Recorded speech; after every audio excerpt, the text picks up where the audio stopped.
Ignoring his final plea, Gran flung the torch into the deep darkness. She smiled and exhaled in relief.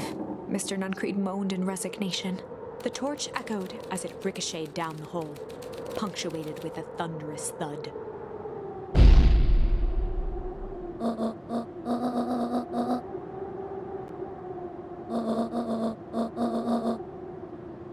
Before Gran could finish, the ground shook her to silence.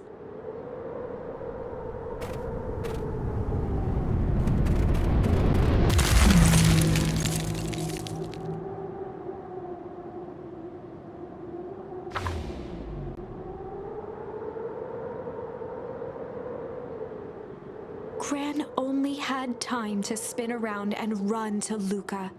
Her attempt to shield him, an honorable but trifling act. Unflinching love, pitted against an unthinking horror. There was no contest. Her warm embrace froze in an instant. That is where they remain, fixed in place, forever. And so, our story ends on this melancholy scene. In a town brought low. The end. Well, that was dire. On the bright side, we finally figured out where all the ice is coming from. Now, we just need to find a way to deal with a mystic, unfathomable force of nature.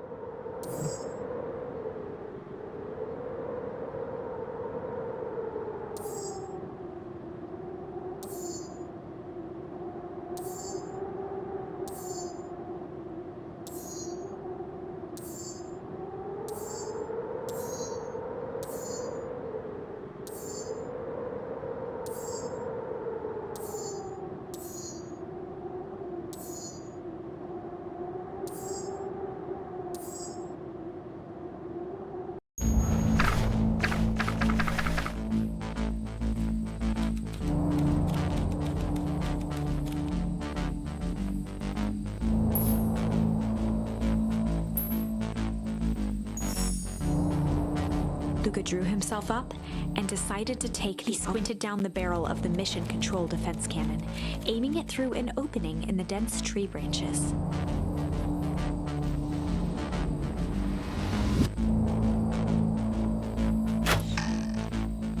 He looked up with surprise as it struck true and taut.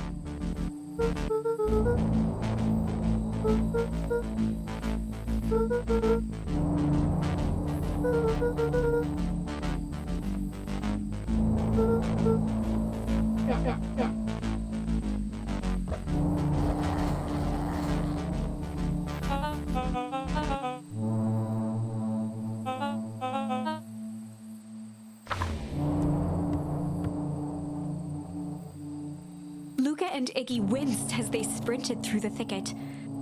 The branches clawed at them, reluctant to give passage. After what felt like a marathon, Luca stopped in his tracks as they reached the clearing. What the? That was all he was able to say before Iggy slammed into his back. The boys tumbled down a steep decline and crashed with a wheezing thud on a surface as hard as ice. In fact, it was ice. Chapter 5. Signs. They stood silently, catching their breath. The sky was like sapphire. With each breath, a plume of steam escaped from Luca's lungs. Let's keep moving. Luca pulled Iggy to his feet as they gazed across a snowy terrain.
The boys stared in disbelief at the sign that now clearly read, "Welcome to Beacon Pines."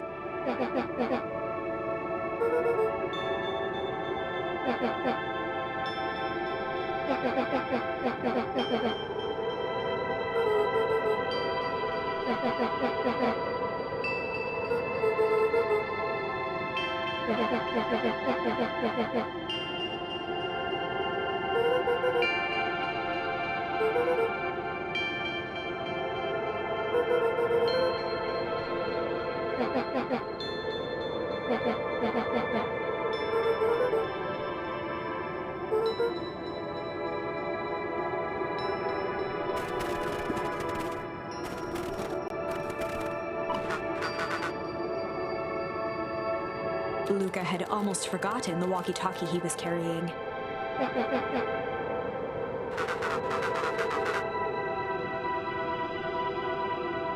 Luca looked at Iggy with hesitation.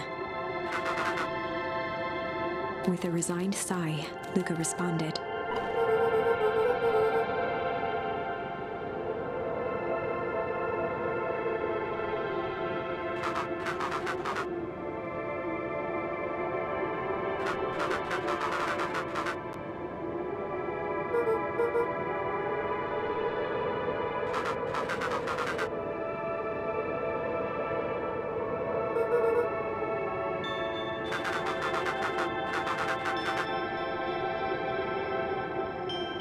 Luca winced, shoving the walkie-talkie back into his pocket.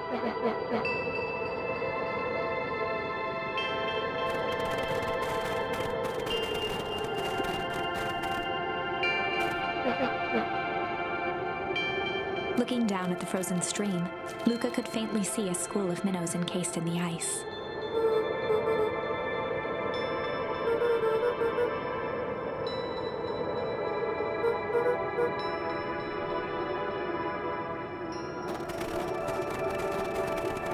The crunching of footsteps trailing Luca went hush.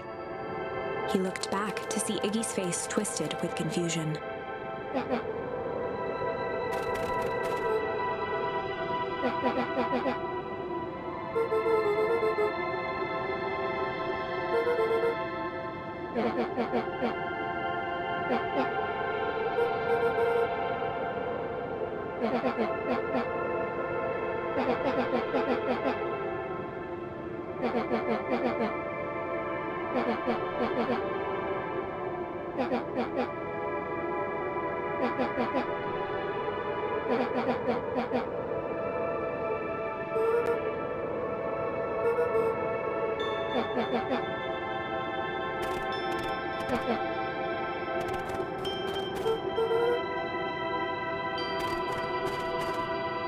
Luca peered upward at the darkening sky.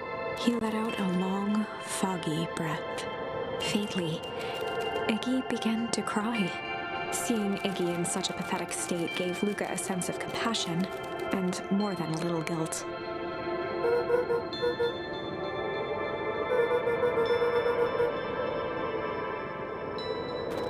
Luca allowed himself to collapse next to Iggy. The boys huddled together for warmth and comfort. If not for exhaustion, their minds would be racing, trying to make sense of the events of the day. As it was, all they had energy for was to sit in silence, numb.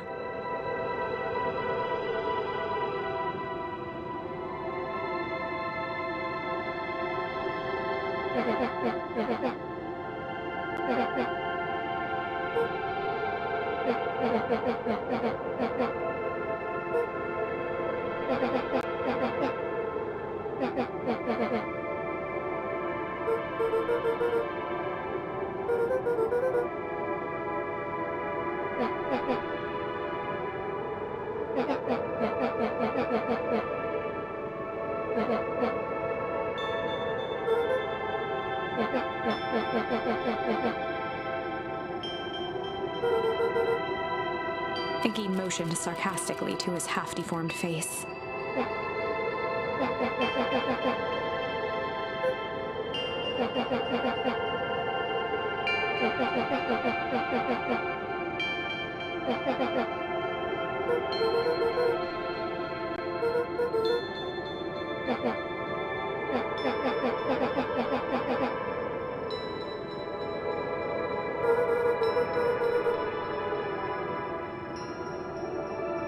Iggy shrugged.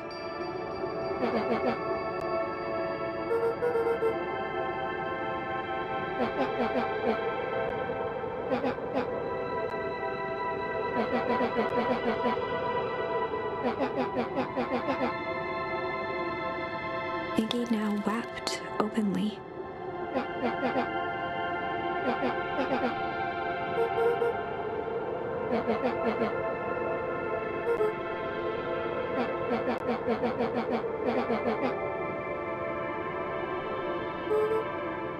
He wiped his nose with a sleeve.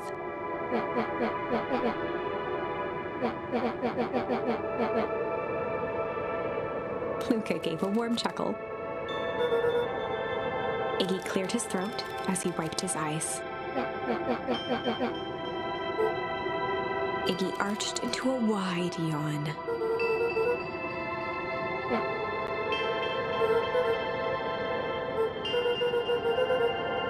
Luca's eyelids began to slowly drift shut.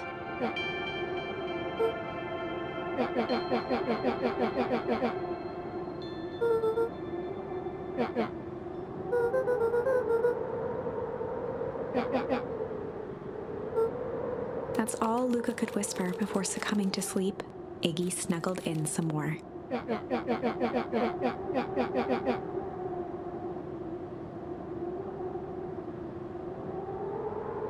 The house smelled of warm bread. Luca was playing with toy blocks on the living room rug. He looked up to see his parents on the couch. His mother held his father's head in her lap. She idly stroked his hair while humming a song. A voice behind Luca spoke. "This is how you remember them, huh?" Luca turned to see his own face. The doppelganger from his dreams, still clad in a yellow hazmat suit, still carrying a look of disdain behind empty eyes. Aww, look at this perfectly cozy scene. You know it wasn't really like this. The figure picked up a toy block and inspected it. It's amazing the facades that one can build given the right materials. Not that I blame us. These are a child's memories, all warm and fuzzy. You don't remember, do you? Lucas snatched the block from the figure's yellow-gloved hand. Remember what? The doppelganger pointed to the couch. The last day we saw him alive. The day he chose to abandon us. Luca turned to look at his father, still lounging on the couch. That's not true. He didn't abandon us. The doppelganger waved his hand dismissively. Everything is true here. It's just a matter of what we choose to see. Let me show you.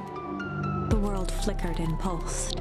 Luca was sitting next to his bed, listening to his heartbeat with one of his dad's stethoscopes. The doppelganger limped into the room. No, we both know that's not how this went. He grabbed Luca's hand and guided the stethoscope to the floor. Luca heard muffled shouting, brought close by the stethoscope. It was his parents, fighting. Do you remember what we did next? Luca gave a slow nod and crept down the hall to peek through the banister. He could see the outline of his mother at the bottom of the stairs. Damn it, Walt. We can't afford to get involved in this. She was scared. His father stepped forward. What am I supposed to do? Just watch? There's a sickness in this town, and we both know who's behind it.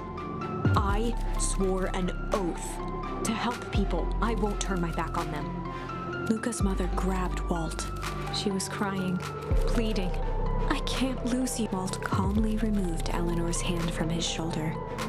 What's right is right, and what's wrong is wrong. I could never live with myself if I let Sharper get away with this. Eleanor raised her voice. Spare me your bullshit platitudes. What about our son?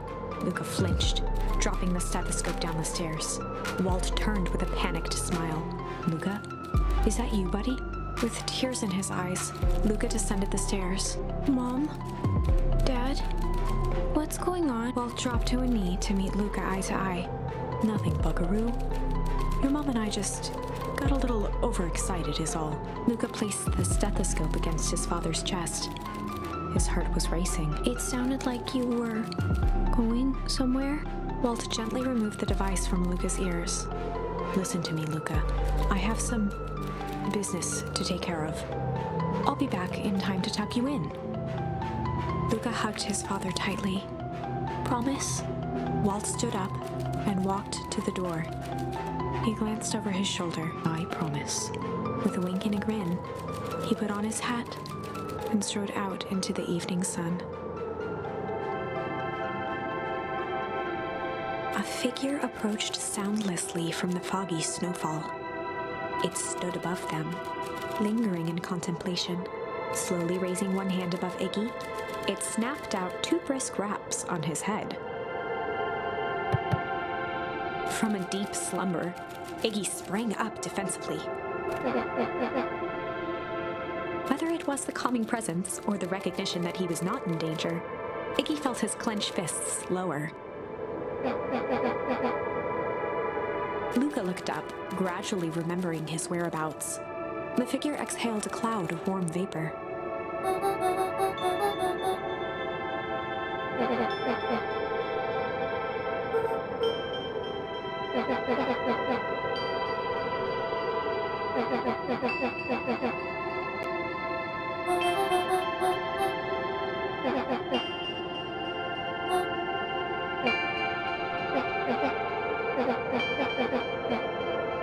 When it came to complete strangers, Iggy had trouble cobbling together an insult.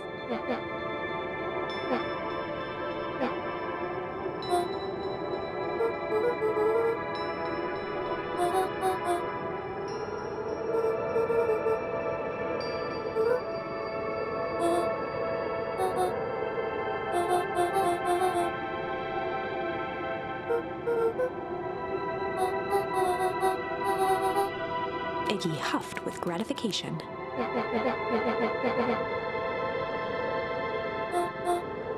Nat began to turn away indifferently.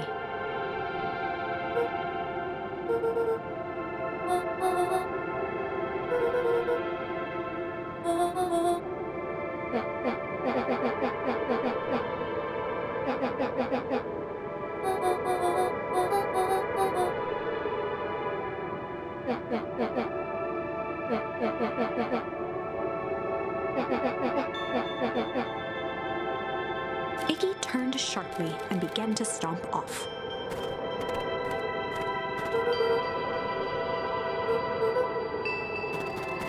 Realizing he'd worn their patience then, Nat relented.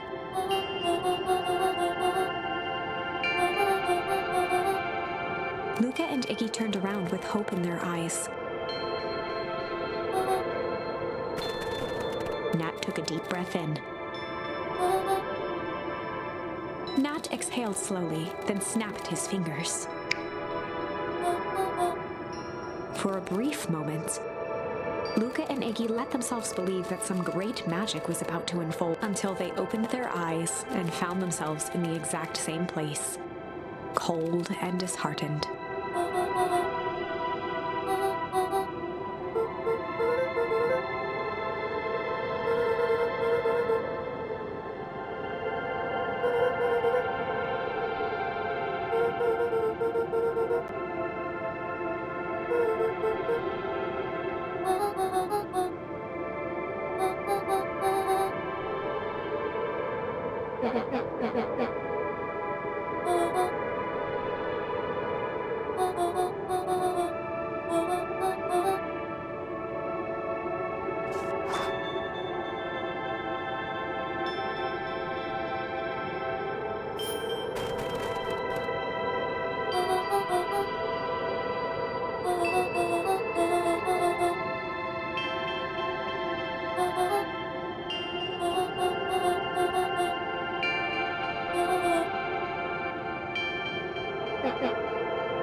Nat narrowed his eyes, furrowed his brow.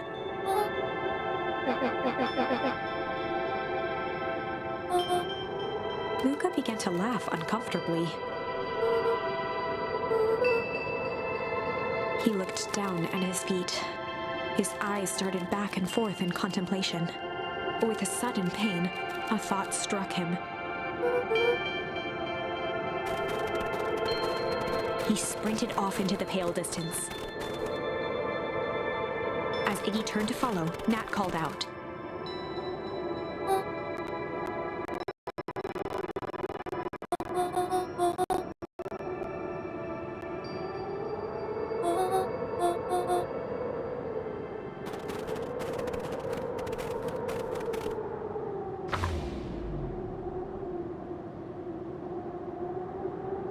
Chapter 6. The Source. Nat expressed his sympathy with a shrug and sauntered off as unassumingly as he'd arrived. He'd given Luca and Iggy what they needed, and nothing more. As Luca sprinted across the snow, the events of the past few days became clearer, pieces to a larger puzzle. Rollo said he was underground somewhere, captured. Mr. Kerr tried to cover it up with lies. The clipboards were hell-bent on capturing Iggy. It all seemed to point to Perennial Harvest. But right now, there was one thing that Luca needed to know.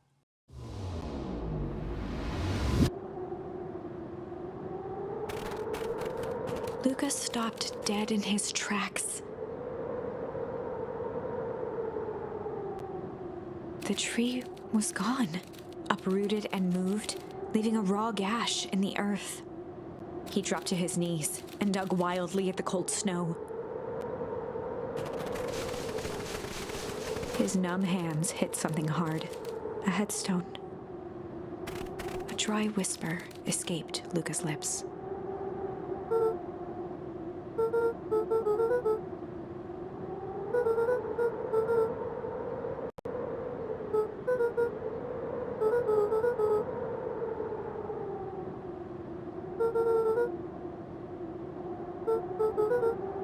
There was no reply, just snow-covered silence.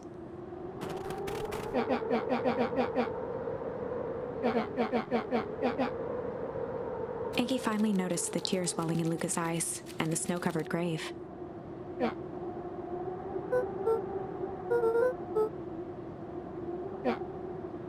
Suddenly, they heard the crunch of approaching footsteps in the snow.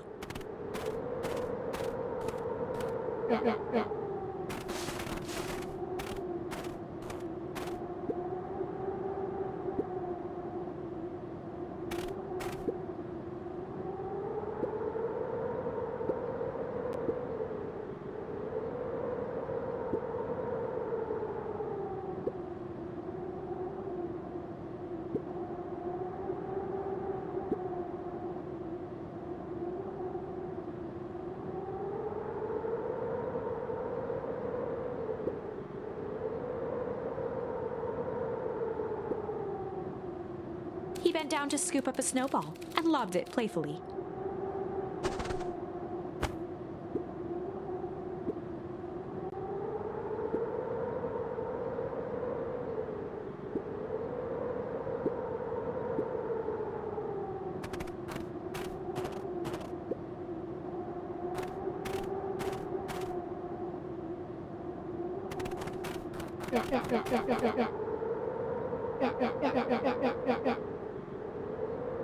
Luca stuttered through heaving sobs.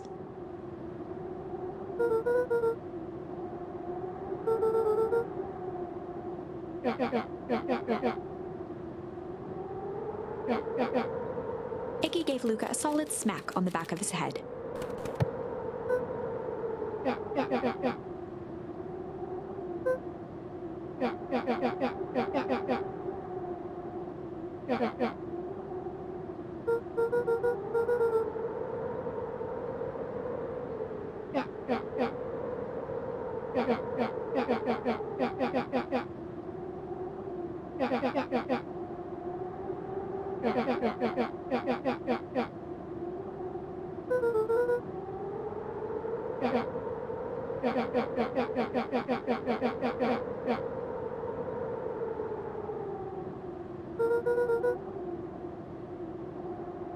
Luca wiped his eyes with a sleeve.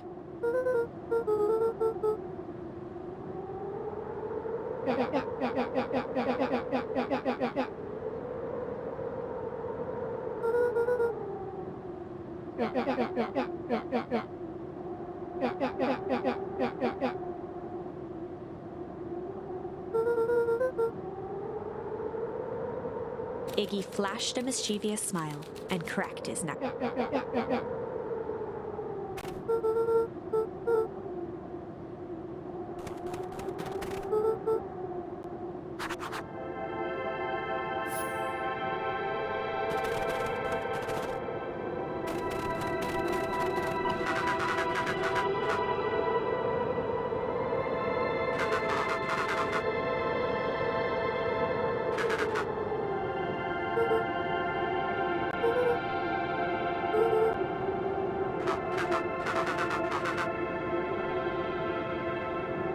Iggy and Luca shared a skeptical look.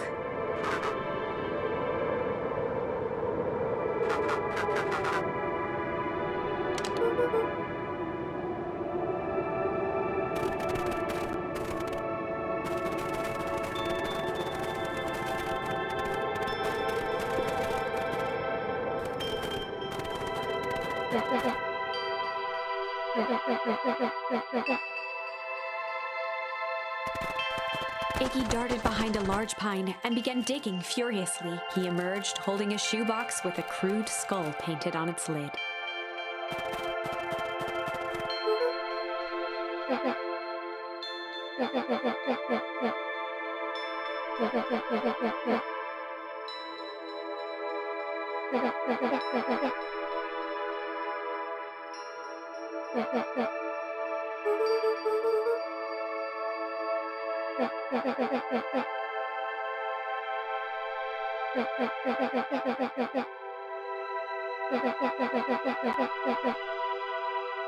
Luca rolled his eyes with realization. Iggy stifled a chuckle.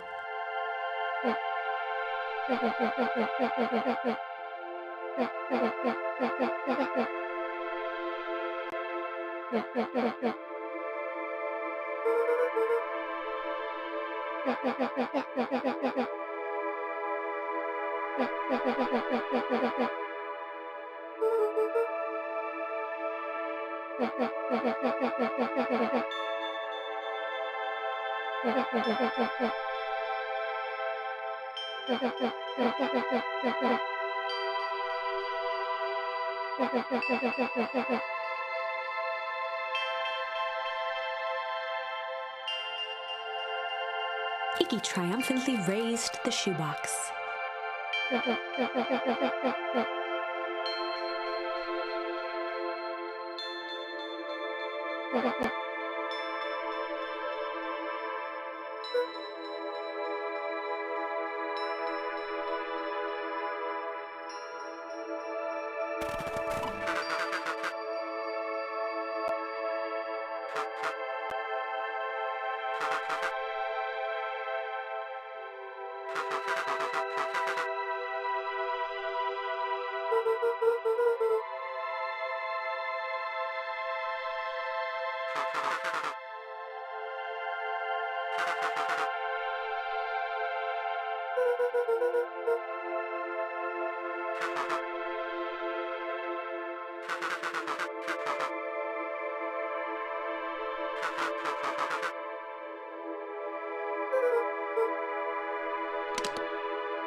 The fencing glistened, each chain link encapsulated with a translucent layer of ice.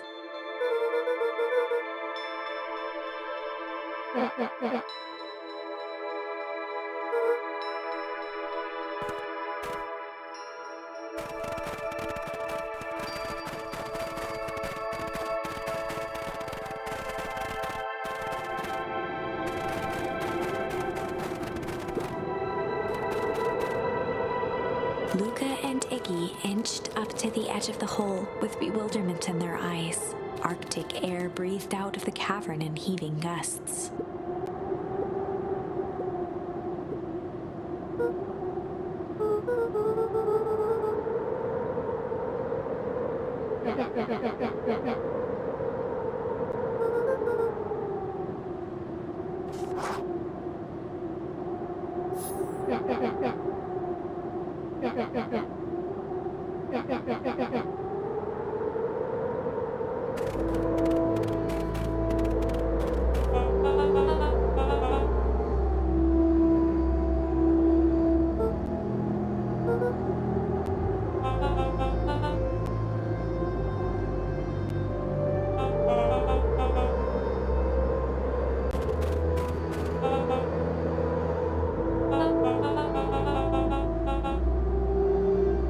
Mr. Kerr gazed down the abyss in contemplation.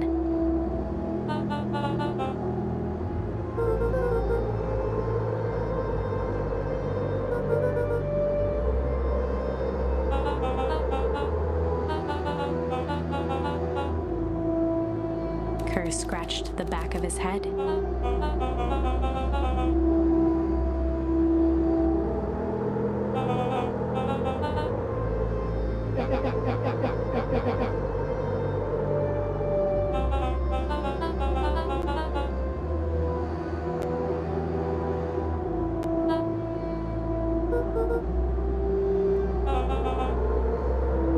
His face contorted into a saccharine grin.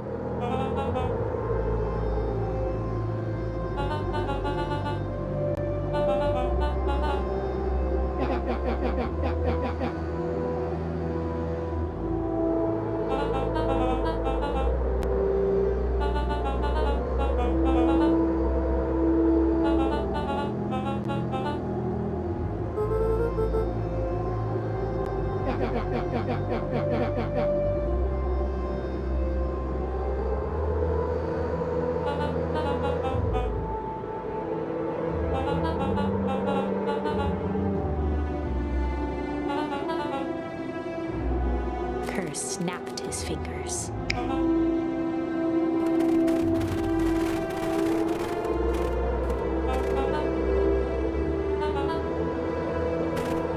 Iggy turned to Luca with a sly glance.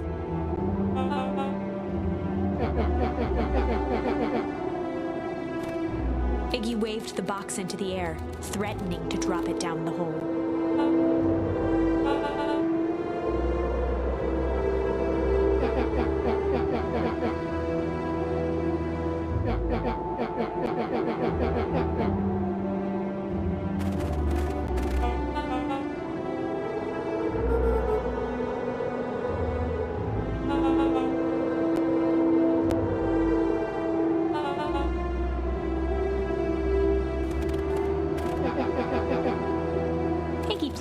single bottle rocket from the box and held it up with reverence.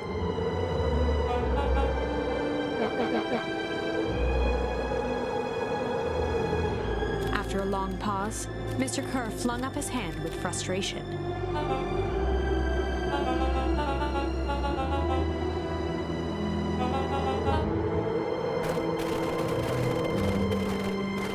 Mr. Kerr sighed into the frigid air.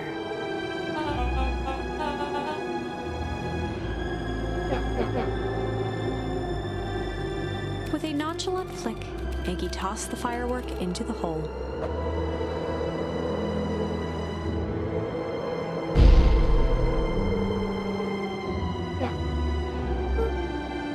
With a growl, Kerr leapt at Iggy, crashing through Luca. Iggy tried to twist away, but in the struggle they both tumbled over the side. Luca dove forward, bracing Iggy's hand just before it slipped. His grip was made precarious by the cold, wet snow. He could see Kerr further down, clinging to Iggy's coat.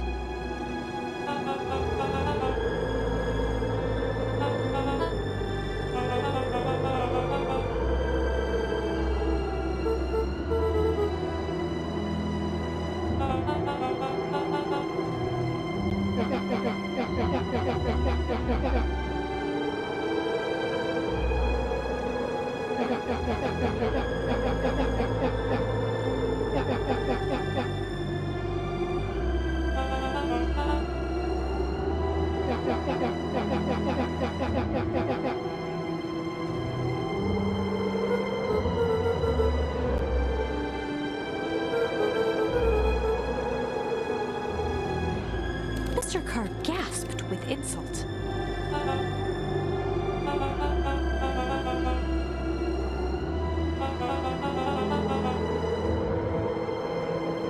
With a wild look in his eye, Mr. Kerr began to hum a proud melody.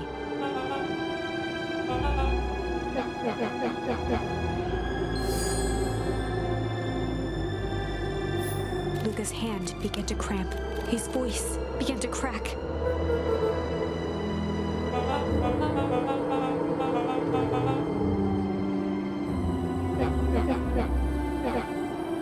Luca felt Iggy loosen his grasp.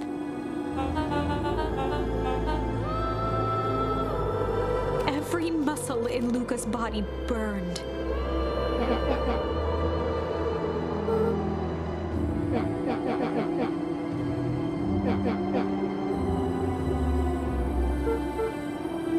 Luca felt his hand slipping.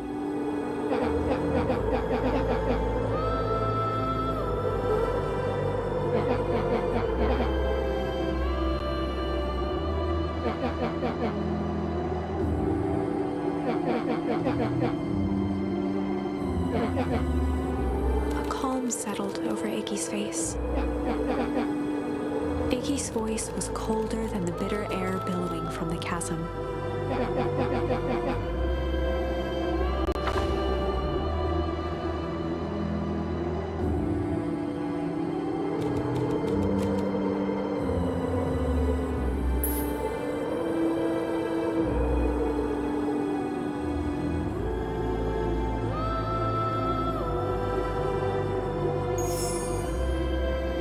Luca had no choice but to refuse Iggy's request. He tightened his grip and reached for the walkie-talkie in his pocket. A wild delight crept onto Mr. Kerr's face. That's a good lad. Now, radio for help. Iggy begged Luca with his eyes one last time, but Luca pressed the button and called out. We need help. Mr. Kerr is in danger. It wasn't long before they were once again surrounded by clipboards. Mr. Kerr sighed with relieved frustration. There you are. You really are a worthless lot, aren't you? Mirror, now. A clipboard dutifully produced an ornate ivory hand mirror, and Mr. Kerr began preening his tousled hair. Ah, that's better.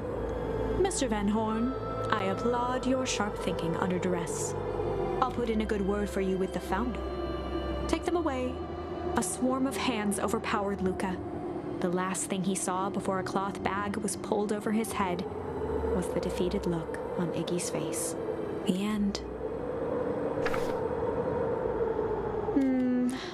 I think this...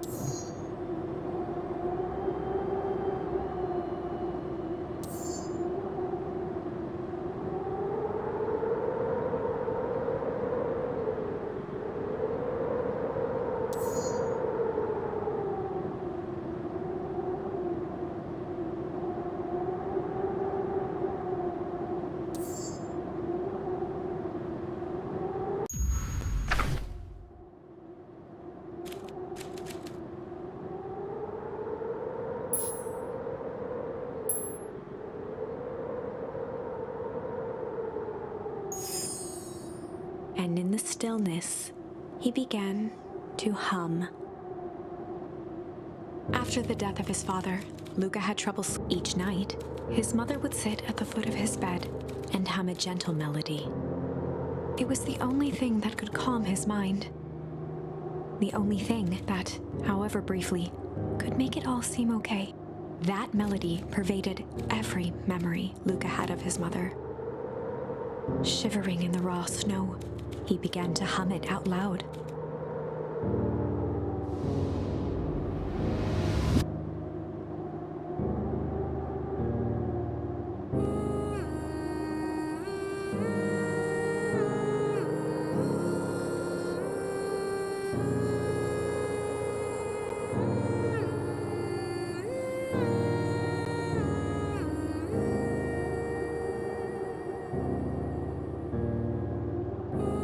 Gran lowered the torch, listening closely.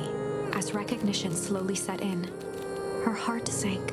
Those countless nights of consolation, the incomparable loss they shared together. She let the torch fall to the snow and sizzle out.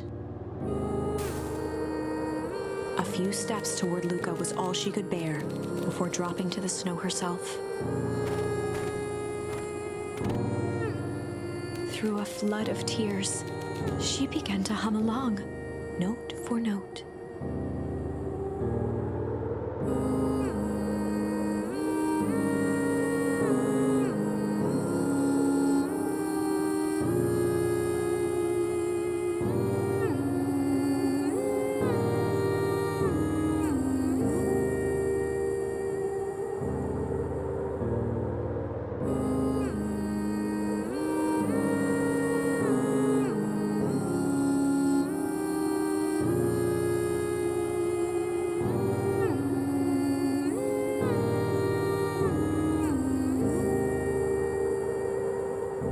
Luca lifted his head in astonishment. The last time he heard that melody was the last night he saw his mother.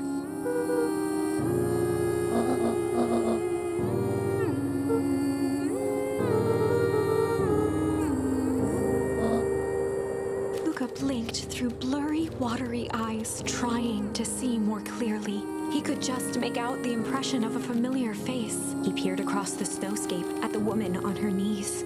Something about her was undeniably his mother, only smaller, older, changed.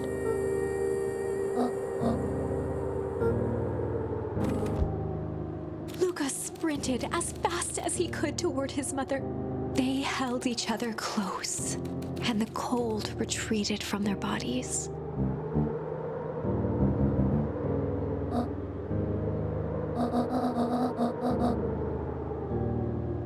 Eleanor looked down at Luca, tightening her embrace in an appeal for forgiveness.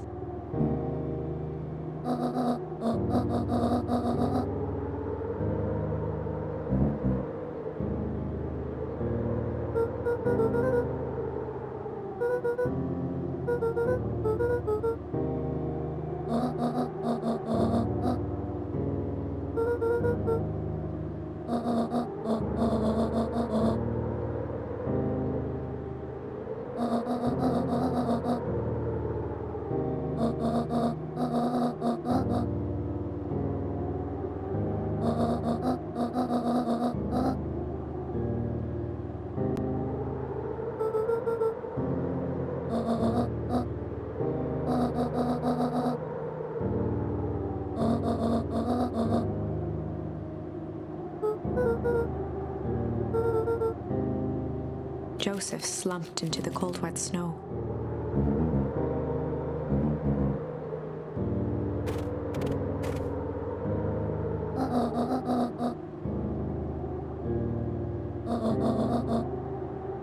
For the first time in a long time, her voice felt like her own again.